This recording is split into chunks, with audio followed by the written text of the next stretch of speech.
Matt Walsh's film, Am I Racist? The comedy that's now the biggest documentary of the decade is streaming exclusively on DailyWire Plus. Breaking records is our biggest day one release ever. More on that coming up. But first, here's a trailer. What do you feel in your body when you hear the term white people? I feel like a cringe about it. Cringe is a good word. White, straight, cisgender man is the top of the pile. I'm on the top of the pile. It's me. Can I just propose a toast? Raise a glass if you're racist. To racist. That was really weird. Don't deny that you're racist. Try not to be racist, but also don't realize that you're. Until we're willing to talk about these things, healing can't really begin. My daughter's 4 years old. She's still watching Disney movies and choosing a white princess Have you talked to her about that? all the time. Is racism inherent to whiteness? Yes. Yep. Yeah, probably. Joining us now is Matt, certified DEI expert. Did race exist as a reality before? We made race exist. Does that make sense? It does make sense. What do you mean? What you're doing is you're stretching out of your whiteness. This is more for you and less for you. Am I Racist? Now streaming only on Daily Wire Plus. Rated PG-13. Go to Daily Wire Plus right now. Watch the movie. Now we get into the news. Ballot drop boxes in Oregon and Washington state have caught fire, reportedly burning up hundreds of ballots. Officials in Pennsylvania have reportedly turned away voters hours before cutoff times. There are going to be all sorts of conspiracy theories to explain what's going on. But you actually don't need any conspiracy theories to see a plain fact. Elections today are less secure than they were before Democrats changed the rules. And you don't need conspiracy theories to ask yourself why Democrats did that in the first place. I'm Michael Knowles. This is the Michael Knowles Show.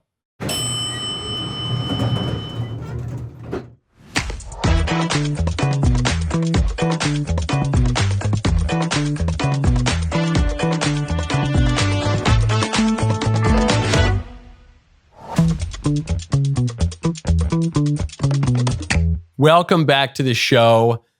A Republican strategist and conservative commentator made a very funny quip to a lib on CNN. A very, very hilarious quip. And the libs all lost their minds, and now he's been banned from CNN. We will get to that, and we'll get to how conservatives ought to approach the media. First, though, I want to tell you about Balance of Nature. Go to balanceofnature.com, use promo code Knowles. Balance of Nature fruits and veggies is the most convenient way to get whole fruits and vegetables daily. Balance of Nature takes fruits and vegetables, they freeze-dry them, turn them into a powder, and then put them into a capsule. You take your fruit and veggie capsules every day, then your body knows what to do with them. Balance of Nature is just one ingredient of a balanced lifestyle, has no intention to replace a healthy diet, exercise, sleep, or any other healthy habits. It is intended to be used in concert with other healthy habits. Go to balanceofnature.com right now. Use promo code Knowles, Knowles, for 35% off your first order as a preferred customer, and you will get a free bottle of fiber and spice. Especially now, I'm on the road a lot. I've been traveling all over. I was just in New York at the MSG rally. Sometimes it's a little bit of the fast food. It's not so easy to get all of your fruits and veggies. Balance of Nature makes it so simple. For me, for my producers, those hyenas who want to take all of the Balance of Nature when they are shipped to the office, and for you as well. Go to balanceofnature.com, use promo code Knowles. You know, the other thing I want to tell you about, I know what you're wondering if you're watching this show rather than merely listening to it. You're wondering, Michael, why are you wearing that beautiful black premium velvet smoking jacket? This is something that I have not even really teased. I've told some of you privately at events here. This is something we have been working on at the Daily Wire at Mayflower Cigars for 6 to 8 months now. Right now, you are getting the sneak peek. So if they sell out, don't say I didn't warn you. You are hearing this before pretty much anybody else. You can now order your very own Mayflower Cigars smoking jacket. I'm going to unbutton. I know this is a little saucy for a morning show. It involves a beautiful Mayflower cigar liner on the inside. This is velvet from Italy. It's actually from the finest velvet mill in Italy. It is the mill that supplies the velvet for the very finest smoking jackets on earth from the very top designers. It has working buttons on the sleeves. It has buttons made with real animal horn. It is just a magnificent garment. It is a garment we have been working on with Shepherds. Shepherds, you may have heard of. It is the clothing company that is helping men to look great again, making sartorial sense great again. Harrison Butker, the Chiefs kicker, is one of the owners of Shepherds. That maybe is where you've heard about it. They make his clothing as well. I've worn a couple of suits, gotten a lot of comments on them from Shepherds. People really, really like them. This is the Mayflower smoking jacket. They are available now, custom order. So you put in how your shoulders slope, you put in all of your measurements, you put in whether you want the black, whether you want the red, Mayflower, dawn and dusk colors. You will have it with your little initials, embroidered on the inside. There's a cigar pocket for a single cigar on the inside. This thing is absolutely fabulous. If you're familiar with smoking jackets, you might be thinking of just a costume piece. You can sometimes get a costume smoking jacket for $100 or $200, but this is the real deal. Okay, this is the real McCoy. It keeps the smoke from getting all over your clothing. Made of extremely high quality fabric, and it's the sort of thing you can wear with black tie. So that's semi-formal attire, usually a tuxedo. You could put that on. You could also wear it casually to a cigar club, to dinner at your home or anywhere else. A nice shawl, lapel, just really beautiful stuff, folks. Okay, I've done my best to reduce the profit margin almost down to nothing so that this is accessible to people if you would like to have a smoking jacket. I've had my smoking jacket, my first smoking jacket, for about 15 years now. It's served me well. It's just a beautiful piece. This is the kind of garment that you're not getting as fast fashion. You are getting this to last for decades, maybe even pass on to the next generation, assuming he's roughly within your size. So anyway, if you want it, supplies are relatively limited. We'll see if we can expand them, as the orders come in. But I would say if you do want this for Thanksgiving, for Christmas, for a future gift, order quickly. You are the first to hear about it. It will go public very shortly. And to celebrate, I think I'm going to spark up a little Mayflower Dawn today on the show because we have a lot to get to, folks. And I'm feeling really good. And I'm feeling really good because Joe Biden tells me I am like garbage. Or Puerto Rico, where I'm in my home state of Delaware. They're good, decent, honorable people. The only garbage I see floating out there is his supporters. His demonization is seen as unconscionable, and it's un-American. That's Joe Biden, President of the United States, calling half the country garbage. Why is he doing this? He's doing this because at the Trump rally at MSG, there was a roast comedian who opened up the show. And he made all sorts of jokes. He made jokes about Democrats. He made jokes about Republicans. He made jokes about all sorts of people. He's a roast comedian, okay? And a pretty famous one. So one joke he made is he said there's a floating island of garbage, but we call that Puerto Rico or something. And it was a funny joke. He tells all sorts of funny jokes. So anyway, Joe Biden decides to make a statement that is not a joke. He decides to get very offended on behalf of Puerto Ricans, even though the Puerto Ricans in the room thought it was a funny joke, because it was.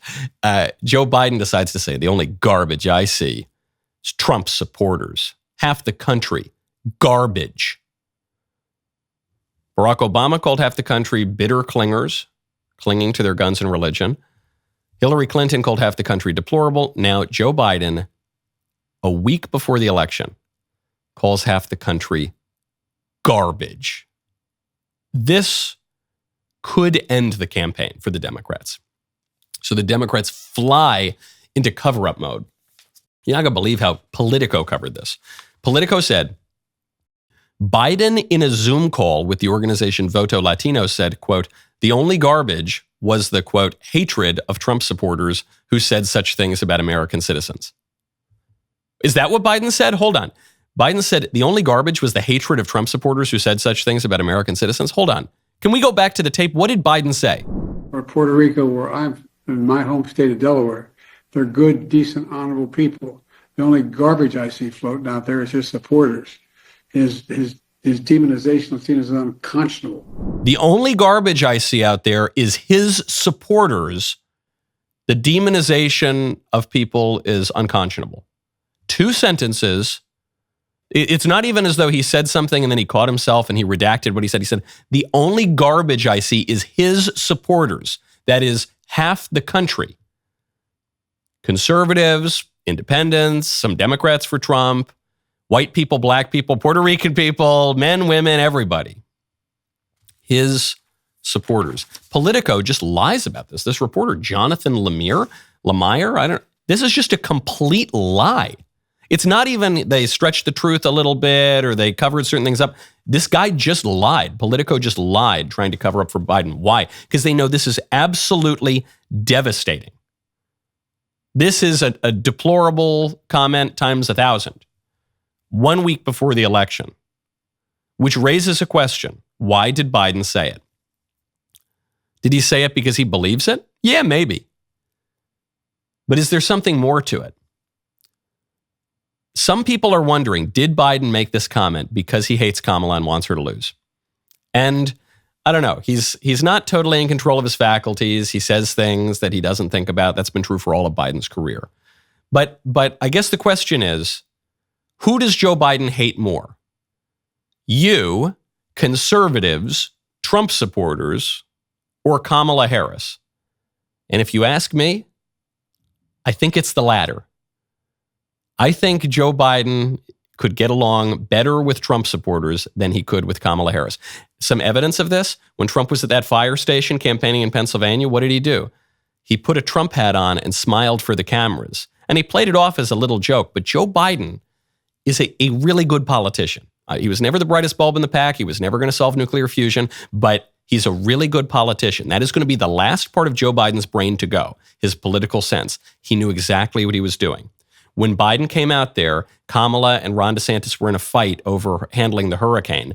And Kamala was complaining that DeSantis wouldn't take her call. And DeSantis said, I don't need to take her call. I speak directly to the president. Whose side did Joe Biden take? Joe Biden took DeSantis' side. He said, I don't know. I think DeSantis is doing a great job. I've been talking to him. He's got my personal number. I don't know what everyone's complaining about. He did a great job. And now, 1 week before the election, after reports come out that Kamala doesn't want Joe Biden on the campaign trail, he does one event and he comes out and he says, Trump supporters are garbage. I don't know. Crazier things have happened in politics than a sitting Democrat president hoping for a Republican to win. There was some rumor back in 1968 that LBJ was secretly, privately pulling for Richard Nixon over Hubert Humphrey. He was pulling for the Republican over the Democrat. Could be the same here. Whatever the motivation, I don't even care that much about the motivation. That clip needs to go everywhere. That needs to be a 30-second ad being blasted all over YouTube. Now is the time to do it. Joe Biden, the Democrats, they say half the country is garbage. You want to vote for that? I don't think so. Meanwhile, Kamala Harris is not much better at campaigning than Joe Biden is right now. Kamala Harris just squandered the applause of her audience in a way I have never seen a politician do. It was such clear retail politics incompetence. Take a listen.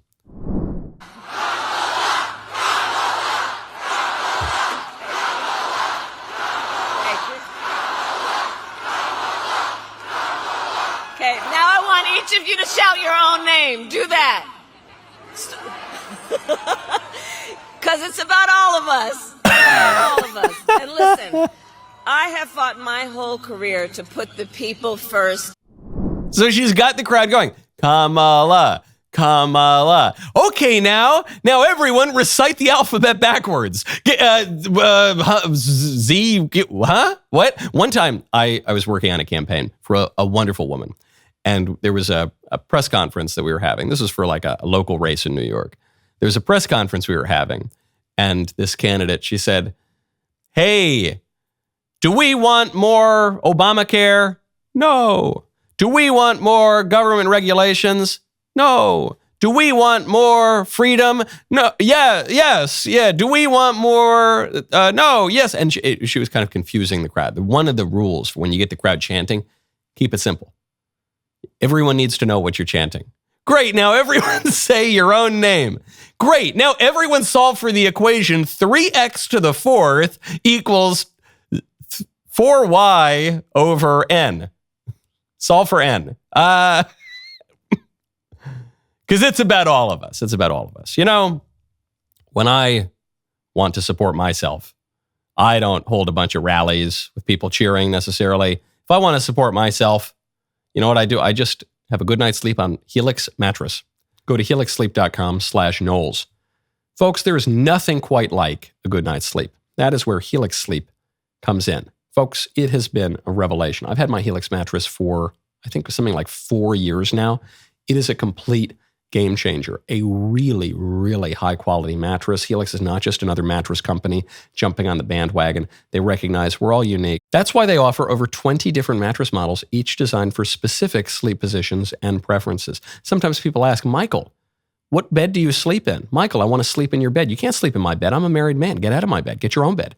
Get your own Helix mattress. If you're ready to revolutionize your sleep, wake up refreshed to fight the good fight, Helix is offering our listeners 20% off all mattress orders. You have a 100-night trial. You have a 10 to 15-year warranty. Just go to helixsleep.com/Knowles, HELIXSLEEP.com/KNOWLES. With Helix, better sleep starts now. Enough about Biden, enough about Kamala. Let's talk about nuts and bolts of the election. Ballot drop boxes are catching fire in Oregon and Washington. Now, I'm no physicist, but it seems to me that ballot drop boxes do not just spontaneously combust. It would appear to me that they are being lit on fire. They're also made of metal, so it means someone's doing something on the inside of the box, right? According to reports, here's a report from The Mirror, hundreds of ballots have been lost in connected fires. So it's not that these are randomly happening. They are connected incidents. All sorts of people are going to be speculating about who did this. The left is going to say the right did this because these are liberal areas, right? Washington and Oregon, Portland and Vancouver. So it's pretty liberal places. The right is going to say it's the left doing this because the left is better at rigging the elections than the right is. And they're all going to be pointing fingers, but I don't really care which side it is because my point is more basic than that. My point is this system is less secure than it used to be.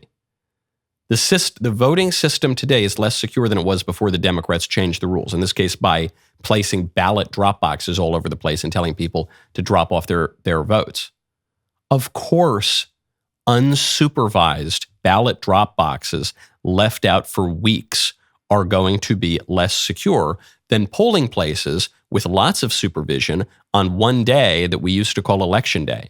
Of course, that's the case. When Democrats changed Election Day to election season, and they changed polling locations from a specific precinct to just random boxes all over town, that necessarily made the system less secure. So you got to ask yourself, why did they do that? Then we turn to Pennsylvania, crucial state of Pennsylvania. I'm a little less concerned about Washington and Oregon, which are left-wing states. But Pennsylvania is a crucial swing state. According to the Philadelphia Inquirer, there are some shenanigans. Officials turned voters away while they were waiting in line to get their mail-in ballots, turned voters away hours before the cutoff time. Now, I know that big tech is doing everything that it can to silence people from raising any questions about the shenanigans. So I'm just going to read directly from the Philadelphia Inquirer. Don't blame me. Don't shoot the messenger. This is what the Philadelphia Inquirer is saying. In a Sunday letter to county officials, U.S. Rep. Brian Fitzpatrick and several GOP members of the Pennsylvania General Assembly argued that the county had disenfranchised voters on Saturday when voters had arrived to request a mail ballot at the Doylestown election office, were turned away 2 hours before the county office offering the service was set to close. Employees at the Bucks County election office, which was open to voters from 10 a.m. to 2 p.m., cut off the line around noon for voters looking to request a ballot, receive it, and return it in one trip. Now, was this the only incident? No. This incident followed days of long lines and early cutoffs in Bucks County at their main election office and 2 satellite offices.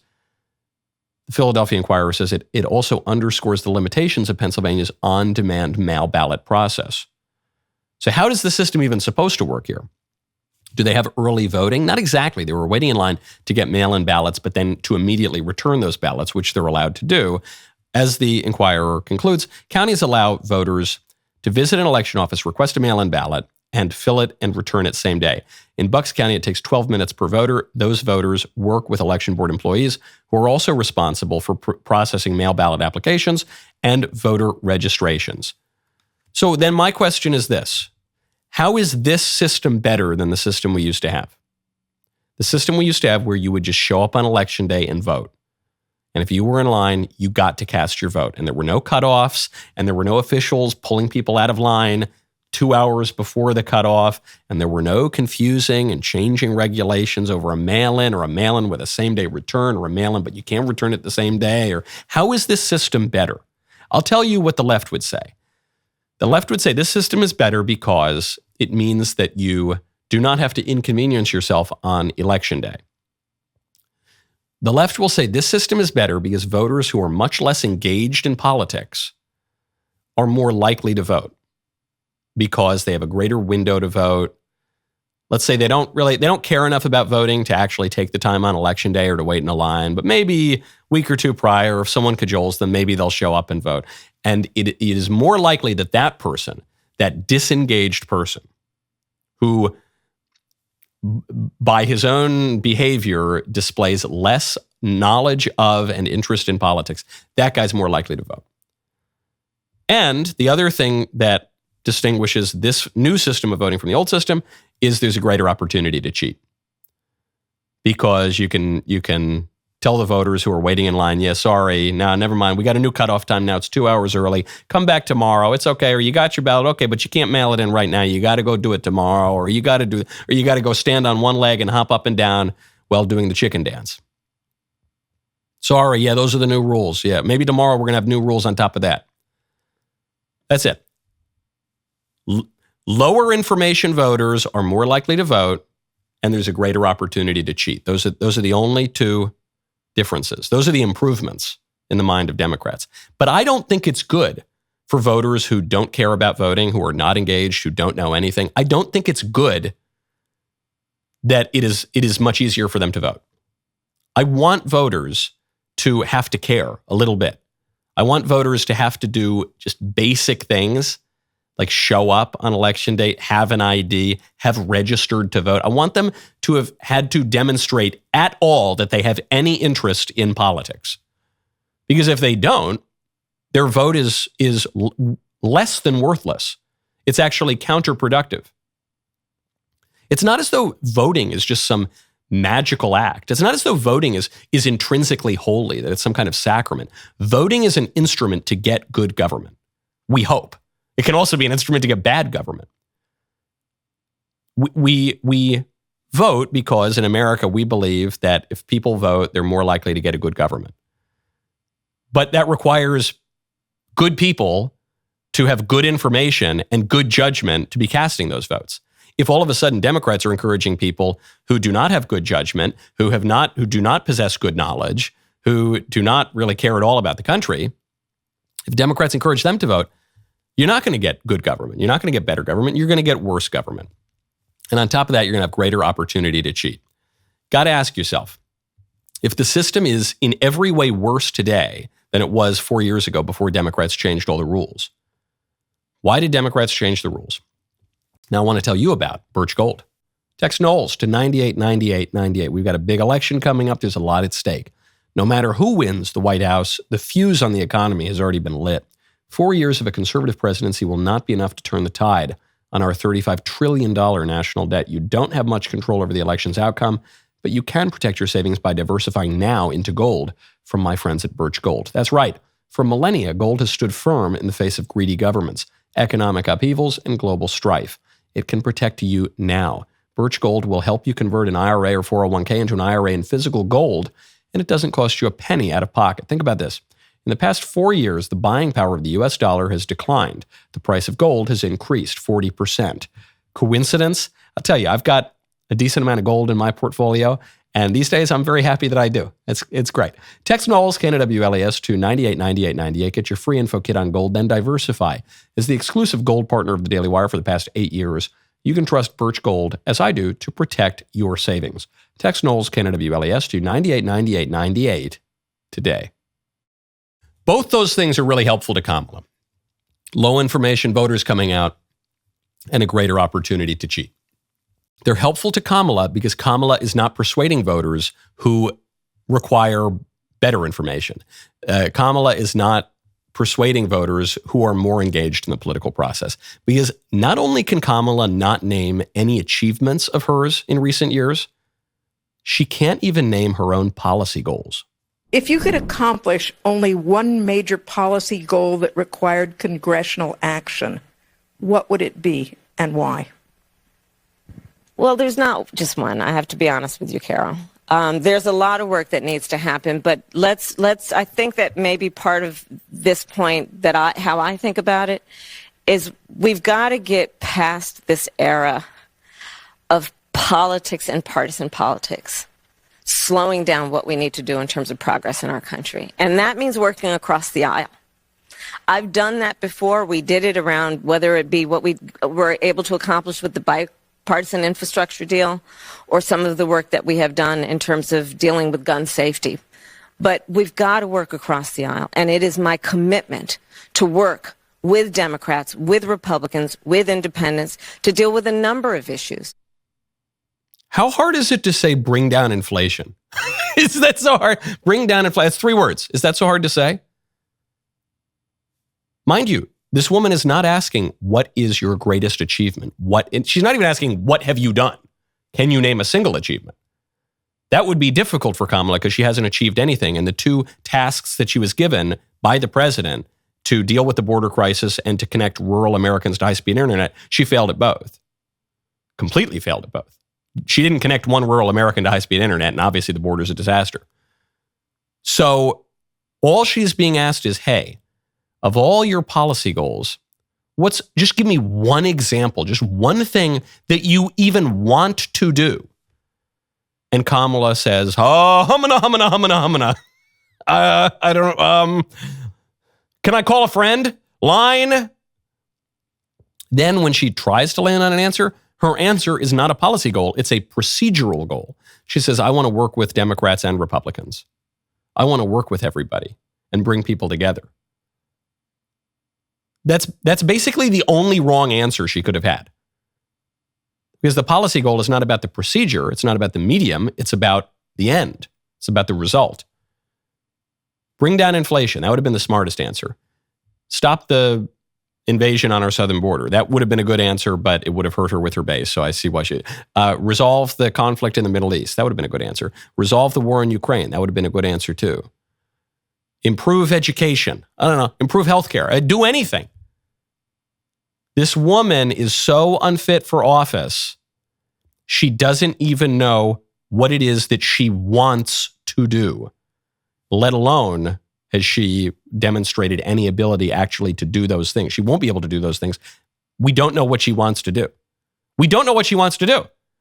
Does she want to expand fracking? Does she want to end fracking? Does she want to support Israel? Does she want to oppose Israel?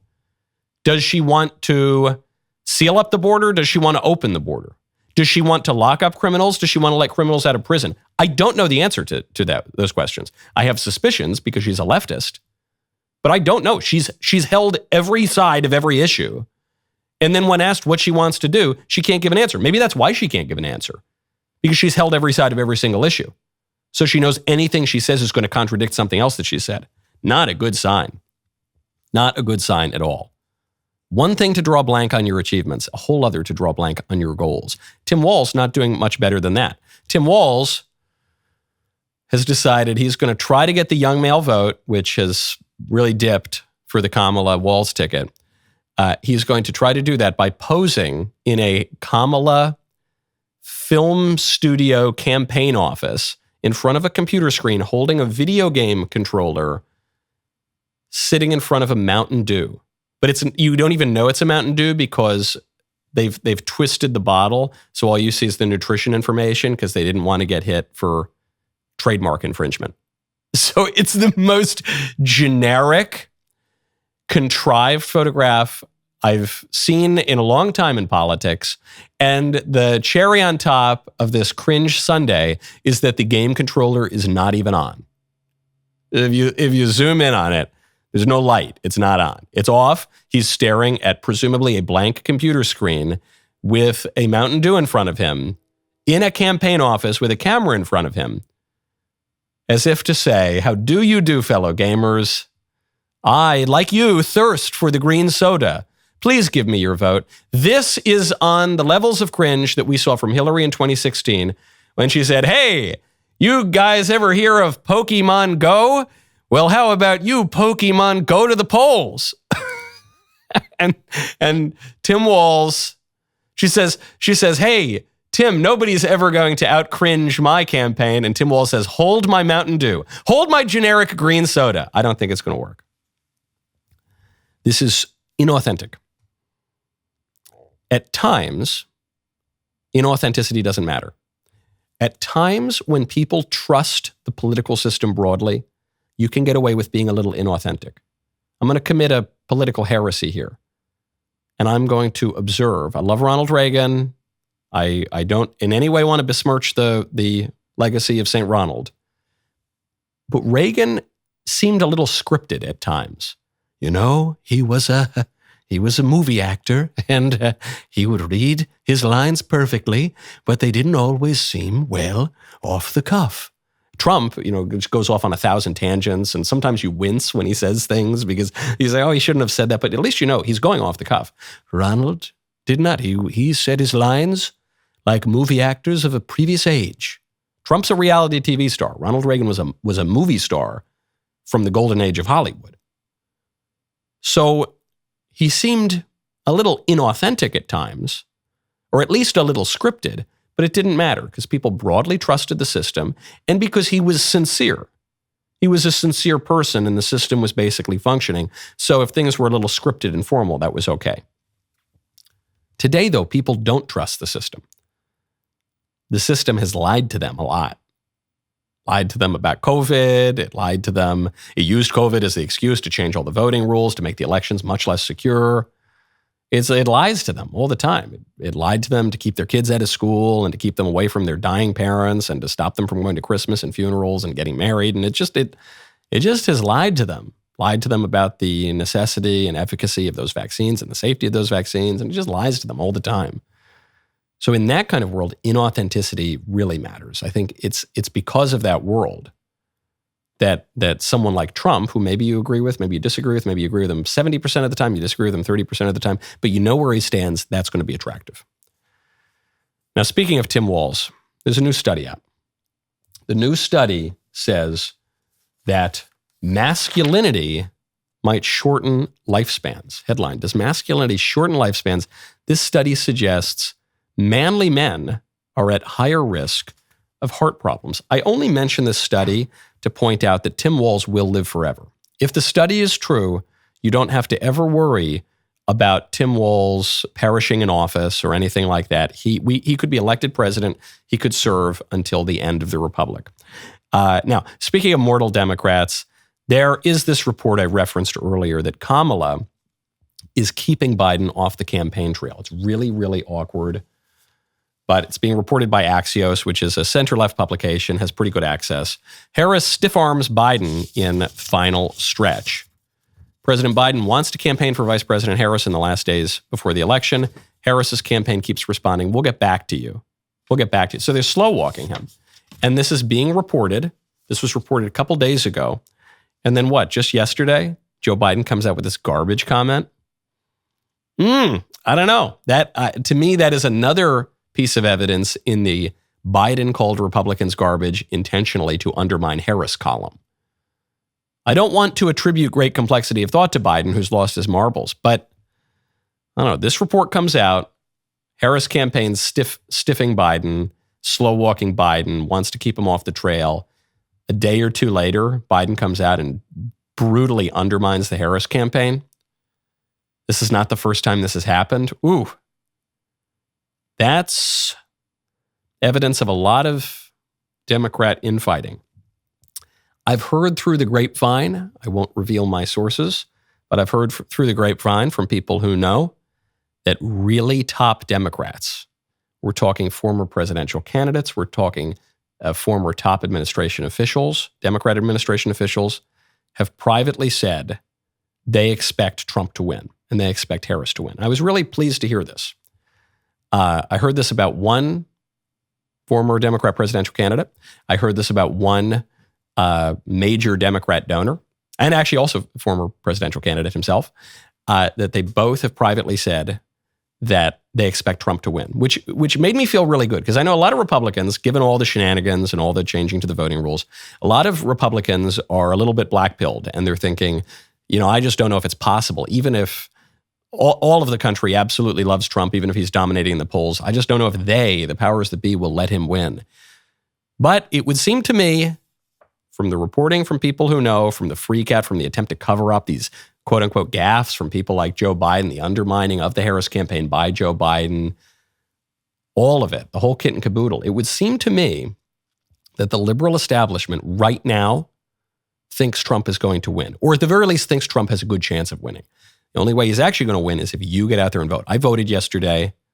Very pleased that I voted yesterday. It was good. I went to one early voting place. The line was so long, I had to go somewhere else. I went to a different early voting place. This is crunch time, folks. Now, I want to turn our attention away from the nuts and bolts of electoral politics toward political media for a moment, because there was an absolutely hilarious moment on CNN, and it tells you a lot about how conservatives ought to engage with the media and the popular culture. We'll get to that in one moment. First, though, the election is only 6 days away. We are giving you the most reliable election night coverage right here, Daily Wire Plus. Also, Am I Racist, the biggest documentary of the decade, is streaming exclusively on Daily Wire Plus. Daily Wire Plus members get exclusive access to never-before-seen footage, a special deleted scene, a behind-the-scenes look at how Matt pulled off the ultimate troll against the libs. So kick back and watch from the comfort of wherever you like with your Daily Wire Plus membership. Not a member yet? Head to amiracist.com. Use code DEI for 35% off your Daily Wire Plus membership. My favorite comment yesterday is from Aaron Dennis 1111. I wonder if the UK will ban kneeling toward the east 5 times a day. No. They'll ban prayer inside your head if you look like you're even vaguely Methodist, maybe even Unitarian. But no, if you're wearing the keffiyeh, if you're wearing the burqa and you've got the prayer rug out and you're kneeling toward Mecca 5 times a day, shouting Allahu Akbar, you can do that wherever you like. No doubt about it. Speaking of supposed gaffes on the campaign trail, Ryan Girdusky was on CNN. For those of you who don't know Ryan, he's a Republican strategist and a media commentator. He was on CNN on a panel debating the campaign and the MSG rally, but also the Israel-Palestine issue, pointing out that the left has really embraced the pro-Palestine, which is to say kind of pro-Hamas, pro-Hezbollah cause. That's not a great look for them. So Ryan threw out this quip against the super lib, insufferable CNN commentator, Medhi Hasan. If you don't want to be called Nazis, stop doing it. You've been called an anti-Semite more than anyone else's table. Yeah. People will sit there and... No, by me. I never called you an anti-Semite. Okay. I mean, I'm not sitting here saying... I'm a supporter of the Palestinians, so I'm used to it. Yeah, I hope your beeper doesn't go off. The thing is that... Did you just say I should die? You should not... No, Did you just say I should be killed? No, I did not say that. No, I did not say that. Hold on. Did your guest just say I should be killed on live TV? I said I hope you don't... Let me just stop. You said you hope my beeper doesn't go off. Because you said I'm a big supporter of the Palestinians. Of Hamas? Guys, let me stop. Palestinians. Are you a supporter of Hamas? What? No, of course I'm not. I apologize. Are you a racist, violent person inciting violence against me? Ryan, that's disgusting. That is completely... I apologize. That is completely Let's have first block say the Muslim guy should be blown up on TV. I apologize. Okay, now in fairness, I am offended by something that Ryan said here. I am offended that he apologized. Other than that, it was a great line. That was quick wit, okay?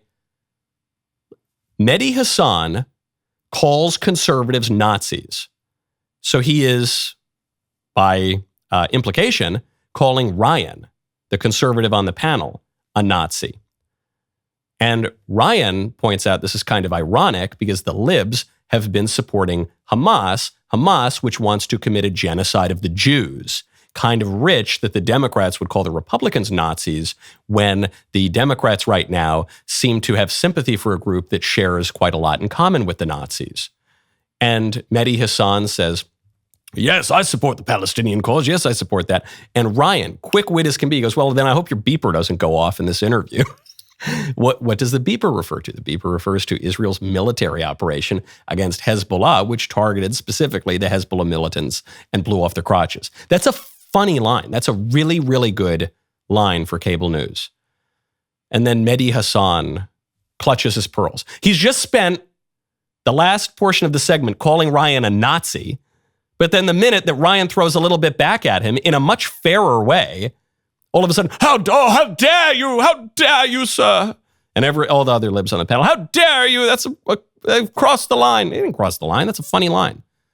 The line is funny. The line that he uttered is funny. The only mistake that Ryan made here was that he apologized. Shouldn't have apologized.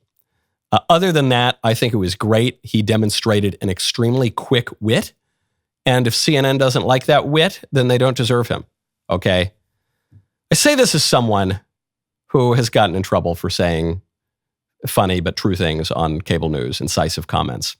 I am actually skeptical of any conservative pundit who has not been banned, at least temporarily, from a major cable news network, because it seems to me then they're not incisive enough. They're not really getting to the heart of the matter enough. So often, the purpose of conservatives on cable news, well, really doesn't matter the channel. The purpose is to be a court jester in the kingdom of liberalism, to go in, give the appearance of opposition, but never really push back too hard. It's the point is to just lose with dignity, but to in so doing legitimize the liberal system. And so in this case, Ryan didn't take it. He said, "You're going to call me a Nazi? You, ironically, while you're supporting all this crazy Palestinian stuff where the Palestinians elected Hamas and they committed all these terror attacks? Okay, well, I hope your beeper doesn't go off." "Yeah, you heard me. Did I stutter?" "Yeah." "Good. Are you going to ban me?" Okay. Now, the reason, and again, it's in the moment when these kind of cancellation attempts happen, it's very difficult, and sometimes, you're tempted to just say, "Okay, well, I'm sorry, I didn't mean to say that." I remember I was on a cable news network, and I pointed out that the left, we were debating environmentalism, and I said, the whole thing is so ridiculous, the global warming alarmism, because the way you know that this isn't primarily a scientific matter is that Democrats are exploiting a Swedish child to advance their agenda. They're not putting the scientists up front. Al Gore is a politician. He had the big environmental movie. But what's so disreputable about what the Democrats are doing is that they were exploiting a Swedish child. That's what I said on air. And the host on the show didn't bat an eyelash because it was just manifestly true. I was speaking of Greta Thunberg, who's a teenager, whose mother wrote a book about how she suffered from all of these mental problems. And then the left exploited this girl who they encouraged to drop out of school to go sail a boat across the ocean and put more pollutants into the air because of the airplanes that had to go fly over to meet her when she got to the other side, to advance the environmentalist cause. And I said, that's disreputable. It's not good to exploit children. It's certainly not good to exploit children with serious problems. And it shows how weak the actual campaign activism is, how weak the actual argument is, that they're not leading with scientists. They're leading with, exploiting kids, basically. And for that, I got in all sorts of trouble. Though then I was rather quickly uncanceled, but then, it goes back and forth. I remember at the time, though, that major cable news network asked me through back channels to apologize, to grovel. And then, they'll have me right back on. And I was tempted to apologize, but I said, I don't think I said anything wrong. I said something provocative. I said something incisive, but I didn't say anything wrong. I basically just said what this girl's mother wrote in her book, and I said something that was true that looks bad for Democrats, but I don't think I said anything wrong or cruel or immoral. So why would I apologize? I guess I would just apologize to grovel at this news network, and then they'll have me back on immediately. But I said, I think they'll have me back on eventually anyway. And I remember sweet little Elisa said, she goes, "Mac, don't you dare apologize. Don't you dare apologize to them. If you did something wrong, apologize. If you didn't do something wrong, don't apologize." And I think this is the key. This is how conservatives have to engage in the media. It's like that scene in Breaking Bad when Walter is asking his cop brother-in-law, Hank, to apologize to the cartel guy who's got a gun to his head. And Hank says, you want me to apologize? You think that's going to change anything? That guy made up his mind 10 minutes ago. Go do what you're going to do. And he blows his head off. These guys, CNN has to cancel Ryan for this. And Ryan sort of, I don't mean to pick on him for giving a kind of half-hearted apology in the moment. He was just trying to get through the panel. But then later on, he said, this is ridiculous. CNN can call Republicans Nazis all day, but then the minute we throw it back in their face a little bit, they hit us. No. They're going to try to cancel you. They want to cancel you. If you say anything that is actually incisive, that actually moves the ball, they are going to try to cancel you for that. So that's, to my mind, that's a good thing. That's the mark that you're actually doing something here. You need to be able to survive that kind of a cancellation attempt. And you need to stand firm when they try to kill you. Very funny line from Ryan. We stand Ryan over here, okay? Now, speaking of cancellation, a huge story coming out of UC Berkeley. This is crazy. I just spoke at UC Berkeley a few weeks ago. I gave a lecture there, actually on the Crusades. This was kind of a dry lecture on the history of the Crusades. Because of this, Berkeley Leftists, and it appears the administration, are trying to cancel the College Republican Club for inviting me. They're trying to kick them off campus. And the college Republicans who invited me are receiving death threats for inviting me to give a lecture on the Battle of Tours, the Battle of Lepanto, and the Battle of Hattin. Shows you just what happens when you push back in any way against the left, even by just inviting a speaker to give a relatively dry lecture on a public school campus. They're going to try to get you. We'll get to that story tomorrow because I'm running out of time. And I want to get to my friend, Mary Margaret Olahan. The rest of the show continues now. You do not want to miss it. Become a member. Use code Knowles at checkout for 2 months free on all annual plans.